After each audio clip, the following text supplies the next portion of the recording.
In this video, we will be discussing about delegation, that is part of organizing chapter also.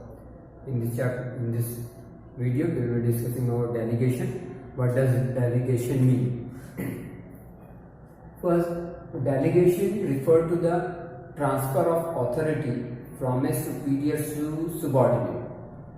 Delegation refers to transfer of authority from a superior to his subordinate, and entrustment of responsibility means responsibility is also, along with authority, responsibility is also given, and creation of accountability means accountability is created, that is he will be accountable. The person who has been given the responsibility or the person who has been given authority, he will be also answerable, that is answerable for the result.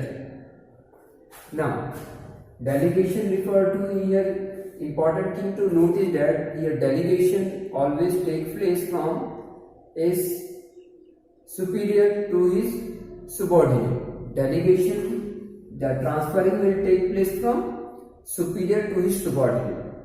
Important three things are to be noted in the definition of delegation is, here delegation refers to transfer of authority.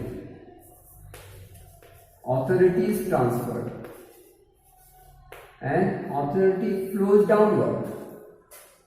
Authority flows downward. This authority is given from a superior to his subordinate. This is downward flowing. A subordinate cannot give authority to his senior, to his superior. So authority flows, that is downward. Authority transfer of authority from a superior to his subordinate, it will be going, and entrustment of responsibility. There is one more thing. Responsibility is there. Responsibility is given. Along with authority, responsibility is given. And this is responsibility. When it is responsibility is given, along with the responsibility, he will also be accountable also for the result. Accountability, it is known as accountability. Accountability. Authority flows downward, responsibility also flows downward. Both are given. But this person will be responsible to his senior. The person who has been given authority and responsibility, this person will be responsible to his senior, to his subordinate, to his superior.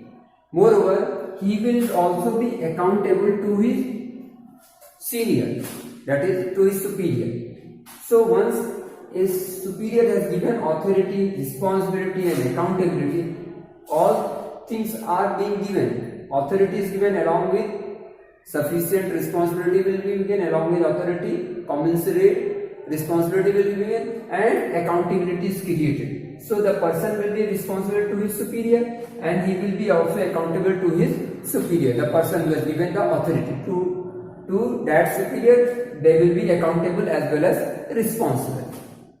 Now, these are also known as element of delegation. Authority, responsibility and accountability, these are also known as element of delegation. In the definition of delegation, these three important things are included. So now, just now I told you, authority is referred to power to take decision. Authority, here authority refers to what? Power to take decision without consulting your senior within specified limit also. There is a limit to the authority. You can take decision within the authority which you have been given. There is limited authority. From a superior to subordinate, some authority is given. Within that authority, the subordinate is free to take decision. So authority refers to power to take decision without consulting your senior. Simply say you can take decision on your own. You do not have to consult your superior once you have been given the authority. Now come to responsibility. Responsibility refers to obligation to do the work. Responsibility refers to the obligation to do the work. Means once you have given authority and responsibility, so responsibility means since you have been given some work to do, so you will be responsible. That is, the obligation to do the work means you have to do the work. Once you have been given authority as well as responsibility, so there is an obligation. It is obligatory on the part of the person who has been given the authority as well as responsibility to get the work done. Somehow he have to do the work because he has been given the responsibility. So responsibility refer to obligation to do the work or the assigned task. The task or the work which has been given, it is obligatory to do on the part of the individual. Thirdly, this accountability. It refer to being answerable. Answerable for the final result or final outcome. The person who has been given authority and responsibility, he will be accountable or he will be answerable for the final outcome or the final result, whatever the work has been done. One more important thing regarding accountability is that although suppose let us see this A and B are there. He is superior and he is subordinate. Suppose he has given some authority, responsibility as well as accountability has been created.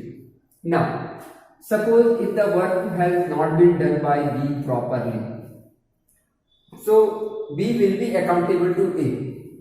B will be accountable to A. That is known as he will be answerable. If the work is not done, B will be answerable. But the ultimate accountability always rests with the subordinate superior. The ultimate accountability always rests with the superior. For example, assuming that suppose the person is a DM or district magistrate and there are many persons, all the employees, government employees, they work under, you can say all the departments within a district work under the district magistrate. If something goes wrong in the district, if DM has given some authority and responsibility to do the work, and if something goes wrong, the person who has been given the work to do, he will be answerable to the DM for the final outcome. If the work is not done properly, the DM will ask from him. But ultimately, the district magistrate will be responsible for the misdeed of the concerned person. The chief minister will not contact or call the person who has actually done the work wrong. He will be calling the district magistrate and he will be answering, or you can say taking feedback from the district magistrate that you are responsible for the work which has not been done properly. So the person who has been assigned the work to do, he will not be so much responsible. Ultimate accountability always rests with the senior person. Ultimate responsibility always rests with the senior most person in the organization. It cannot be delegated at all. Accountability, it is not delegated, it is not delegated. So actually authority responsibility is given, but accountability is created. But ultimate accountability always rests with the top management. Ultimate responsibility, accountability will always rest with the top management. Now, some important things which we have to discuss in this delegation. Why this delegation is important in an organization? Why delegation is important in an organization? First of all, importance.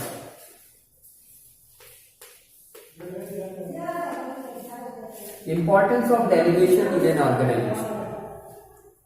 First, effective administration, you can say. Effective administration.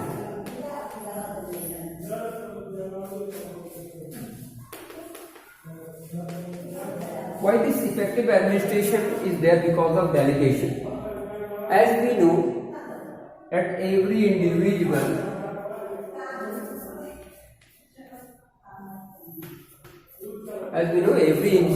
has physical, mental limits are there. There are various limits to an individual. One individual cannot do all the work at the same time. One individual cannot do all the work at the same time, or many works he cannot do for a long time also, because of this, so much limitations are there, individual limits are there regarding physical ability, mental ability. There are so much limitation is there.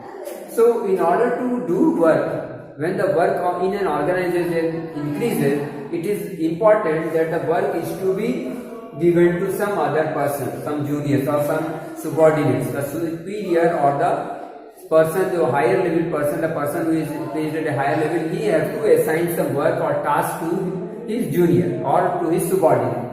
So once the work has been, you can say that delegation has been done, that is authority, responsibility has been given. So this person will be having some free time to devote work on some important task.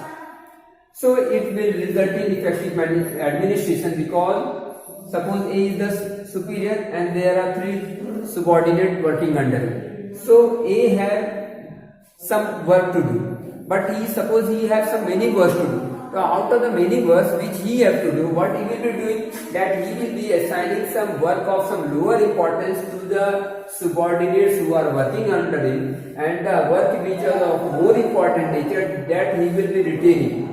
He will retain. He will keep the work with him and he will be dealing with those things. So in this way, work will be done in a smooth fashion, or it will be done in an effective manner. So it will result in effective administration, because important work will be kept with the senior manager and some lower level or lesser important work will be transferred, or authority and responsibilities for that work will be given to some subordinates. So in this way there will be effective administration will be there.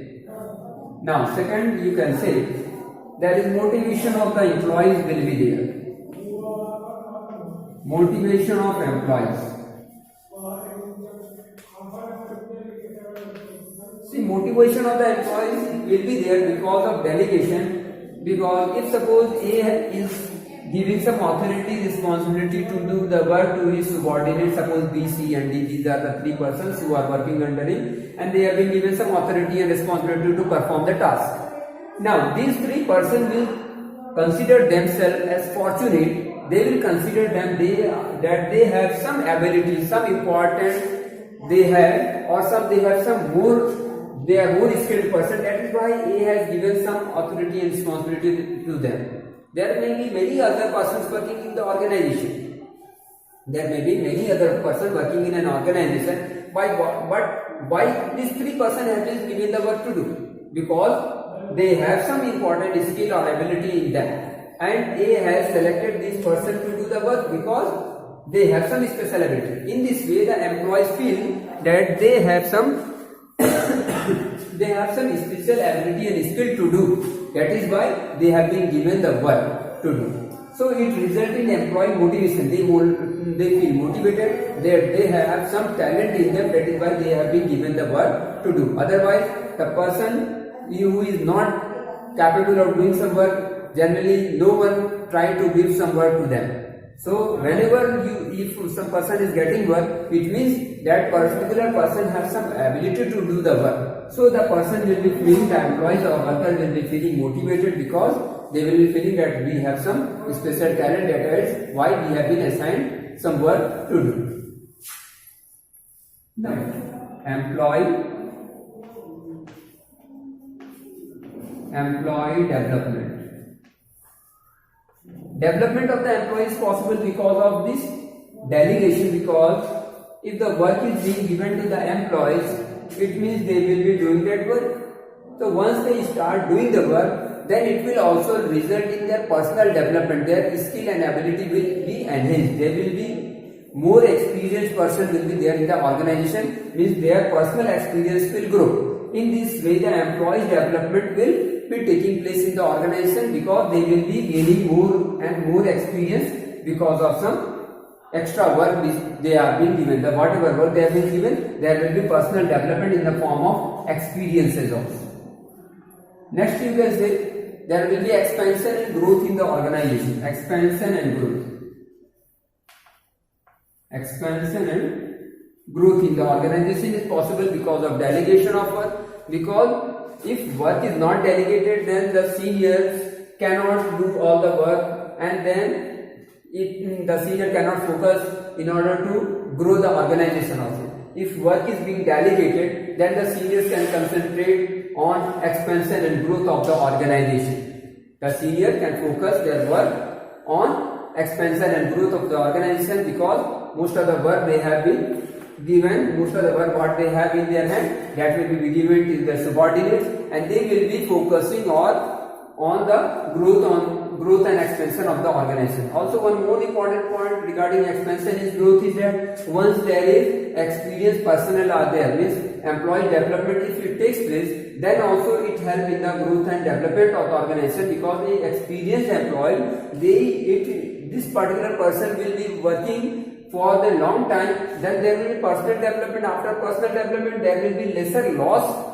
by the employees also. There will be lesser wastage. There will not be much wastage, because of if experienced persons are there working in an organization, wastage in the organization will be low. And in this way, there will be more profit, and hence it is possible that growth is also possible. If there is more profit, then expansion and growth of the organization will become easy.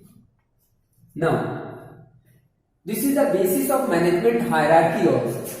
Delegation is the basis of management hierarchy. Management hierarchy. It is the basis of management hierarchy. Because of delegation, the superior transfer the authority responsibility to his subordinate. They in turn will also transfer their authority and responsibility to the people working under them.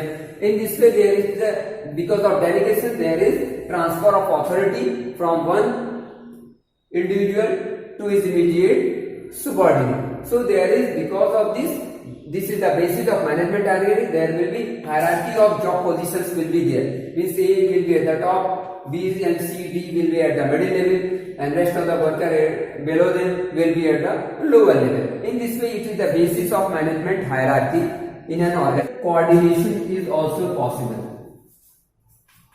Better coordination. Better coordination will be possible, because since the work has been assigned to different individuals in an organization, then there will be clearly defined work will be them among them. The various different workers will be given the work accordingly, and they will be clearly defined work to be performed by them. So there will be no, you can say, ambiguity or doubt regarding in the mind of the individual as to what work they have to do. So in this way, there will be better coordination can be done, and this coordination will be possible because of the senior or the superior, that is A, will be coordinating the work of the various employees working under them. So it results in better coordination. One delegation has been done. The manager, the senior manager, instead of doing the work on his own, he will be only looking after the work of the different individual, and coordination will become easy, because he will be having some lesser work, so he can focus his work on coordination of the activities of the organization.